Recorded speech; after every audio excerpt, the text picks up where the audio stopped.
Delight IAS के इस मंच पर मैं केवी सिंह आप सभी का एक बार फिर से स्वागत करती हूँ। आज टॉप 1000 सीरीज़ में साइंस का पार्ट 4 आने वाला है। इससे पहले साइंस के 3 पार्ट आ चुके हैं, जिसमें 2 फिजिक्स के आए हैं और 1 केमिस्ट्री का आया है।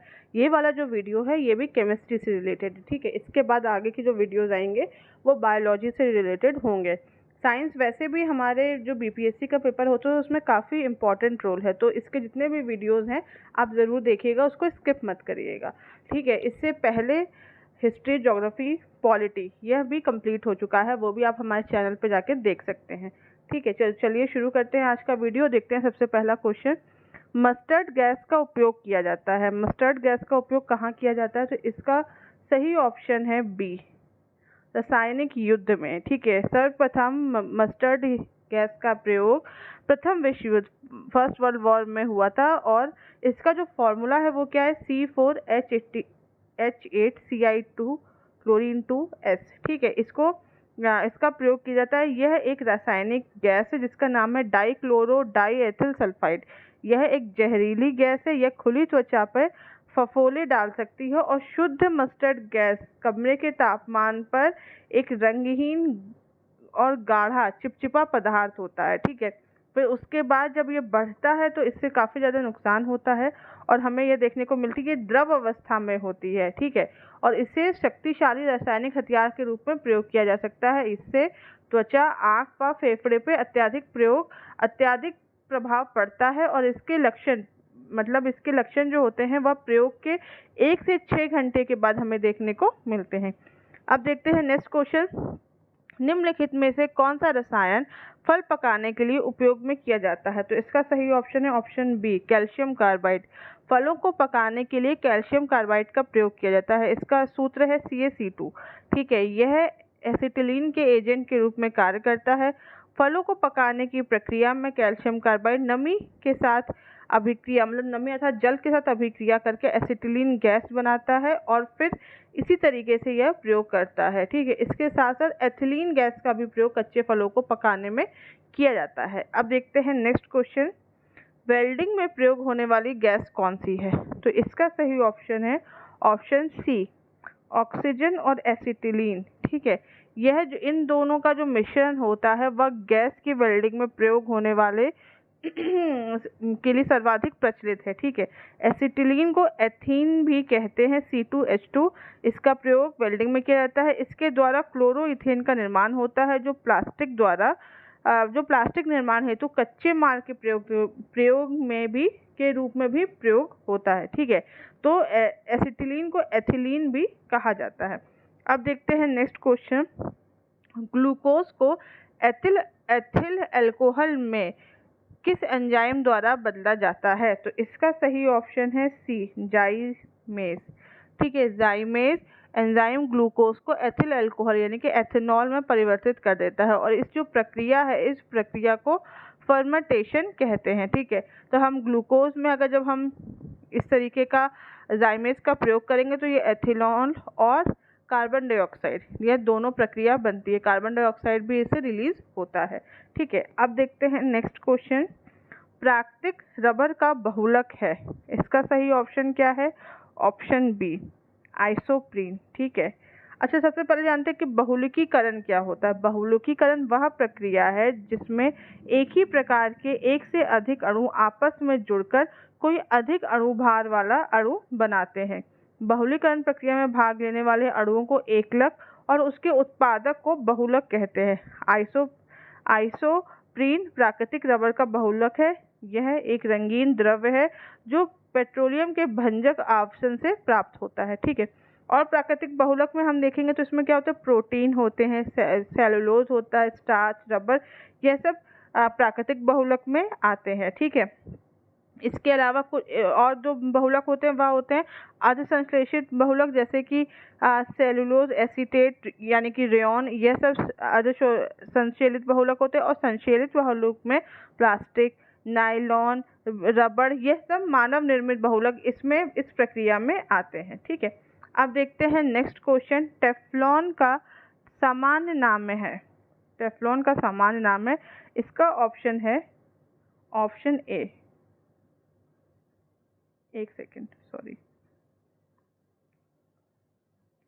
हाँ, इसका ऑप्शन है ऑप्शन ए। ठीक है, पॉलीटेट्रा फ्लोरोएथिलीन, यह एक संश्लेषित फ्लोरो बहुलक है। इसका साधारण नाम टेफ्लॉन है।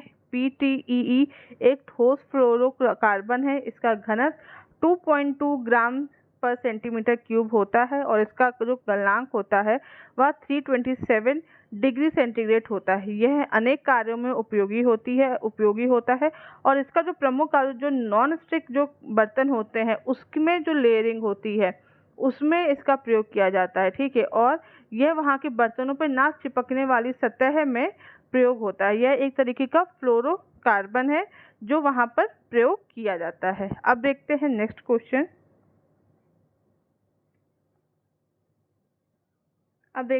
क्वेश्चन। इसमें हमें मिलाना है, इसमें मिलान करना है सूची 1 और सूची 2 का। ठीक है, तो इसमें हम देखेंगे जो सबसे पहले लैक्टिक एसिड में आएगा दूध। लैक्टिक एसिड दूध में पाया जाता है। फिर आता है एसिडिक अम्ल, यह सिरका में पाया जाता है। साइट्रिक अम्ल, यह नींबू में पाया जाता है।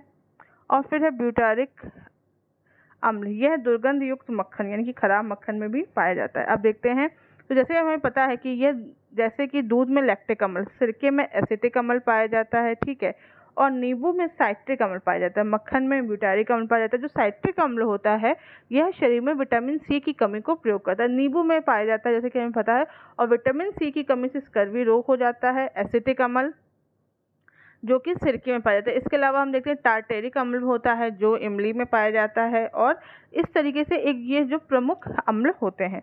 अब देखते हैं क्वेश्चन नंबर 8, फोटोग्राफी में कौन से अम्ल का प्रयोग होता है? तो इसका सही ऑप्शन है ऑप्शन बी, ऑक्जेलिक अम्ल। ऑक्जेलिक अम्ल का फेरस ऑक्सीलेट के रूप में फोटोग्राफी में प्रयोग किया जाता है। फॉर्मिक अम्ल जो होता है वह चींटियों में पाया जाता है। सिट्रिक अम्ल नींबू में पाया जाता है और एसिटिक अम्ल सिरके में पाया जाता है। जैसे कि मैंने अभी आपको बताया था कि इस तरीके से होता है। अब देखते हैं नेक्स्ट क्वेश्चन, निम्नलिखित में से कौन सा विस्फोटक नहीं है? तो इसका सही ऑप्शन है ऑप्शन डी।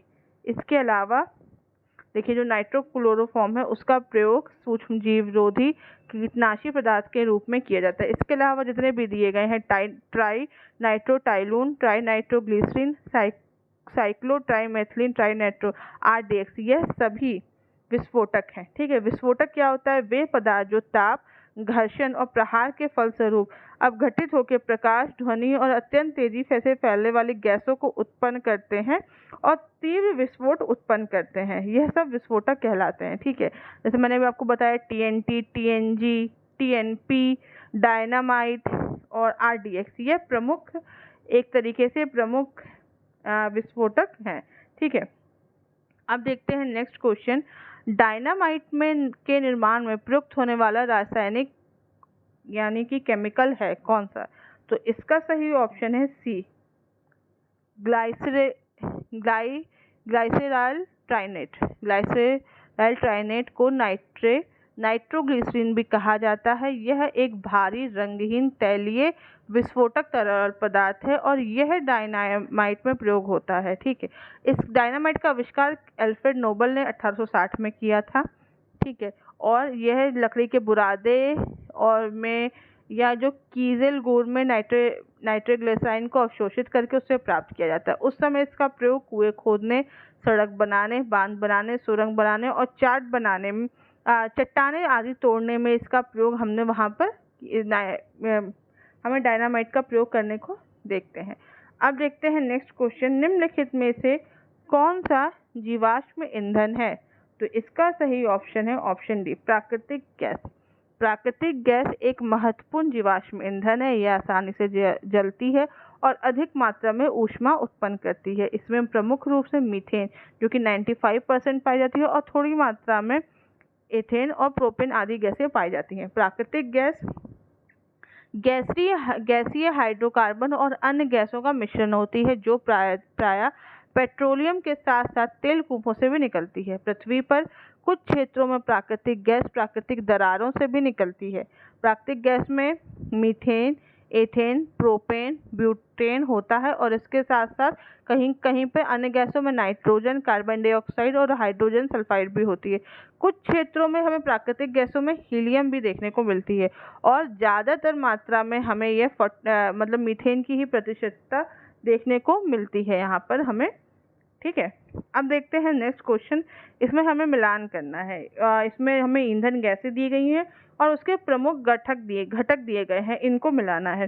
तो सबसे पहले हम देखते हैं सीएनजी। सीएनजी का है मीथेन और इथेन, ठीक है, यानी कि थर्ड ऑप्शन।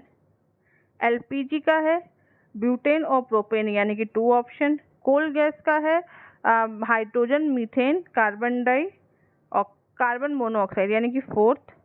और वाटर, यानी वाटर गैस में आएगा कार्बन मोनोऑक्साइड और हाइड्रोजन, यानी कि 1 ऑप्शन। ठीक है, तो इस तरीके से हमने सीएनजी के प्रमुख घटक हैं मीथेन और इथेन, एलपीजी के हैं ब्यूटेन और प्रोपेन, कोल गैस के हाइड्रोजन, मीथेन और कार्बन मोनोऑक्साइड, वाटर गैस के कार्बन मोनोऑक्साइड और हाइड्रोजन। ठीक है, इसमें हम देखते हैं सबसे पहले एलपीजी के बारे में। अगर हम देखें तो घरेलू ईंधन के रूप में एलपीजी का प्रयोग किया जाता है, यानी कि तरलीकृत पेट्रोलियम गैस।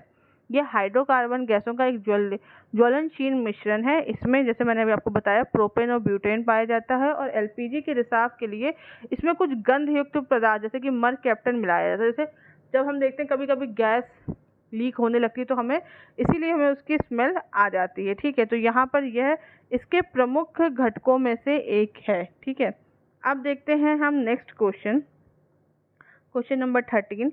निम्नलिखित पदार्थों में से खाने की वस्तुओं के परिरक्षण में प्रयोग होता है, कौन सा सही ऑप्शन है इसका? तो इसका सही ऑप्शन है ऑप्शन सी। ठीक है, सोडियम बेंजोएट को वस्तुओं खाने के पदार्थों के परिरक्षण में प्रयोग किया जाता है और इसका रासायनिक सूत्र है NaC7H5O2। इसका प्रयोग खाद्य परीक्षण में किया जाता है। यह बेंजोइक अम्ल के का सोडियम लवण होता है। ठीक है, इस तरीके से हम देखते हैं कि इसका प्रयोग ये सर्वाधिक प्रयुक्त परिरक्षक है जिसका प्रयोग सॉफ्ट ड्रिंक्स और अम्लीय भोजन और अचार में इसको परिरक्षण करने के लिए इसको एक तरीके से उस खाने को सेव करने के लिए किया जाता है। देखते हैं नेक्स्ट क्वेश्चन, क्वेश्चन नंबर 14। शहद का प्रमुख घटक है, इसका सही ऑप्शन है ऑप्शन डी, फ्रक्टोज, यानी कि जो फ्रूट में जो शुगर होती है वह शहद के प्रमुख घटकों में से फ्रक्टोज 38.2 होती है। यह सबसे मीठी चीनी होती है। ठीक है, यह एक प्राकृतिक मोनोसैकेराइड है जो लगभग सभी फलों में पाई जाती है और कुछ सब्जियों में पाई जाती है। इसका अणु सूत्र यानी कि जो इसका फॉर्मूला है वह C6H12O6। यह प्रकृति में पाई जाने वाली सबसे मीठी चीनी है। और फिर हम देखते हैं शहद में दूसरा जो प्रमुख घटक है वह है ग्लूकोज 31.3, सुक्रोज 1.3, माल्टोज 7.1 और वाटर 17.2। इस तरीके से शहद का जो प्रमुख घटक हम जिसको कहेंगे वह है फ्रक्टोज। ठीक है, अब देखते हैं नेक्स्ट क्वेश्चन। खट्टे दूध के उत्पादों में कौन सा अम्ल होता है?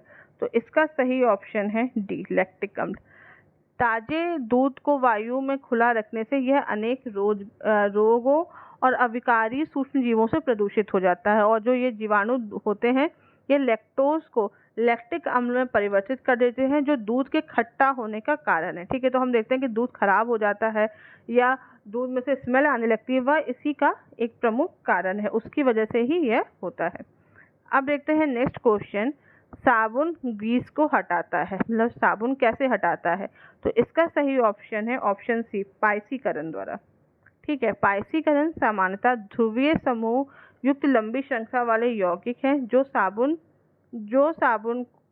के में जो 2 भाग होते हैं, एक होती है हाइड्रोकार्बन शाखा और दूसरी होती है जल में विलय ध्रुवीय भाग। उन दोनों को पाइसीकरण के दौरान साबुन का जो अध्रुवीय भाग होता है वह तेल या ग्रीस को घोल देता है और ध्रुवीय भाग जल में घुल जाता है और उससे जब तक इसे ठीक प्रकार से रगड़ा ना जाए ग्रीस छोटी छोटी बूंदों में जल में निलंबित हो जाता है और जल के बहाव में यह सीधे बह जाता है। तो मतलब एक तरीके से जो साबुन का जिस तरीके से प्रयोग किया जाता है, साबुन जो उच्च वसा अम्लों के धातु लवण होते हैं उन्हें वह साबुन कहते हैं। ठीक है, साधारणतः उच्च वसा अम्लों के जल में विलय सोडियम या पोटेशियम लवणों को साबुन कहते हैं और इसमें मैल साफ करने का गुण होता है। ठीक है, तो इसी तरीके से यह प्रयोग होता है। साबुन बनाने के जो जो मतलब होता है, जो एक तरीके से रॉ मटेरियल यूज होता है वह होता है वनस्पति तेल, वेजिटेबल ऑयल या वसा, कास्टिक सोडा या कास्टिक पोटाश। ठीक है, और पूरक यानी कि कुछ ऐसे पदार्थ जिससे साबुन का भार बढ़ जाता है और आयतन बढ़ जाता है और साबुन एक तरीके से ठोस अवस्था में जम जाता है। और हम देखते हैं अपमार्जक, डिटर्जेंट किसे कहते हैं? डिटर्जेंट भी साबुन की ही तरीके एक दूसरे प्रकार का पदार्थ है। इसको शोधन अभिकृता कहा जाता है। यह कठोर जल से कपड़ा धोने में काम आता है और इसमें क्योंकि यह कठोर जल में उपस्थित कैल्शियम और मैग्नीशियम के आयनों के साथ अविलय अपेक्ष नहीं बनाता है। ठीक है, इसलिए हम देखते हैं कि आसानी से वहाँ पे कपड़े धो लेता है। अब देखते हैं नेक्स्ट क्वेश्चन, यूरिया है। यूरिया क्या है? तो इसका सही ऑप्शन है ए, एक नाइट्रोजन युक्त कार्बनिक यौगिक है जिसका रासायनिक सूत्र है CONH2 ठीक है, होता है। यूरिया में लगभग 46.7% नाइट्रोजन एमाइड के रूप में उपस्थित होते हैं। कार्बनिक रसायन के क्षेत्र में इसे कार्बाइड भी कहा जाता है। ठीक है, तो यूरिया एक तरीके से हम देखते हैं कि यूरिया में जो जिस प्रकार से जो नाइट्रोजन और जो इन चीज़ों का प्रयोग होता है खाद में प्रयोग करने के लिए, खाद में एक तरीके से बहुत ज़्यादा प्रयोग किया जाता है यूरिया का। उर्वरक यानी कि खाद वह साधन होता है जिसका उपयोग पौधों की आवश्यकताओं की पूर्ति के लिए मिट्टी में किया जाता है। उर्वरक का सीधा अर्थ उर्वरता प्रदान करने वाला होता है। ठीक है, तो इस तरीके से हमने देखा है कि प्रयोग किए जाते हैं। अब देखते हैं नेक्स्ट क्वेश्चन, क्वेश्चन नंबर 18, मच्छर भगाने वाली दवाओं में सक्रिय रसायन है। इसका सही ऑप्शन है ऑप्शन ए, एलिथ्रीन। एलिथ्रीन संश्लेषित पाइरेथ्राइड होता है जो कि कीटनाशक है, जो कि मच्छर भगाने की दवाइयों में प्रयुक्त किया जाता है। ठीक है, और जितनी भी इन प्रक्रियाओं के द्वारा मच्छर, जितने भी हम देखते हैं कि जो भी ऑल आउट है, आजकल बहुत तरीके की जो चीज़ें हो रही है, उन सभी चीज़ों में इसका प्रयोग हमें देखने को मिलता है। अब देखते हैं नेक्स्ट क्वेश्चन, इसमें हमें सूची मिलानी है, पदार्थ दिए गए हैं और इसके साथ साथ उसके अनुप्रयोग, उसके प्रयोग दिए गए हैं, वहाँ पे हमें मिलाना है। तो सबसे पहले देखते हैं नीला थोथा। नीला थोथा का क्या आएगा? इसका आएगा 2। ठीक है, ए का आएगा 2 यानी कि कवकनाशी। ठीक है, इयोसिन, इयोसिन आएगा 3 यानी कि लाल स्याही। सिल्वर आयोडाइड आएगा कृत्रिम वर्षा। जिंक फॉस्फाइड आएगा कृतंकनाशी या रोडेंट नाशी। ठीक है, तो कॉपर सल्फेट, नीला थोथा का जो रासायनिक नाम है उसे कॉपर सल्फेट कहते हैं। इसका उपयोग कवकनाशी या शैवालनाशी के रूप में होता है। इयोसिन का उपयोग लाल स्याही के रूप में होता है। सिल्वर आयोडाइड, पोटेशियम आयोडाइड तथा शुष्क बर्फ या ठोस कार्बन डाइऑक्साइड का प्रयोग कृत्रिम वर्षा या क्लाउड सीडिंग में किया जाता है। जिंक फॉस्फाइड का प्रयोग कृतंकनाशी यानी कि रोडेंटनाशी के रूप में होता है। ठीक है, इस तरीके से यह जितनी भी प्रक्रिया है उनका प्रयोग किया जाता है। क्लाउड सीडिंग मौसम में बदलाव करने की एक प्रक्रिया है जिसमें बादलों से इच्छा अनुसार वर्षा कराई जाती है और इसमें सिल्वर आयोडाइड का प्रयोग किया जाता है। ठीक है, अब हम देखते हैं नेक्स्ट क्वेश्चन जो कि लास्ट क्वेश्चन है। एक सामान्य शुष्क सेल में विद्युत अपघटय होता है। इसका सही ऑप्शन है ऑप्शन सी, अमोनियम क्लोराइड। शुष्क सेल एक विद्युत रासायनिक सेल है जो कम बिजली से चलने सकने वाली पोर्टेबल विद्युत चीज़ें जैसे कि टॉर्च होता है, कैलकुलेटर, इन सब में प्रयोग किया जाता है। इसमें किसी भी प्रकार के द्रव का प्रयोग नहीं किया जाता जिसके कारण से शुष्क सेल कहा जाता है। इस सामान्यतः प्रयोग में आने वाले शुष्क सेल में एक जिंक कार्बन की बैटरी होती है जो प्रयोग में आती है। इसमें अमोनियम क्लोराइड विद्युत अपघटय के रूप में प्रयुक्त होता है और कुछ आधुनिक ऊर्जा की बैटरियों में अमोनियम क्लोराइड की जगह पे जिंक क्लोराइड का भी हमें प्रयोग देखने को मिला है। मतलब जहाँ पे ज़्यादा पावर की ज़रूरत पड़ी है वहाँ पे हमने देखा है कि अमोनियम क्लोराइड की जगह जिंक क्लोराइड भी देखने को मिलता है। तो आज के वीडियो में बस इतना ही। ये हमारे वीडियोस ख़त्म हो चुके हैं साइंस केमिस्ट्री के। अब आगे जो वीडियो आएगा वह बायोलॉजी का आएगा। ठीक है, थैंक यू सो मच।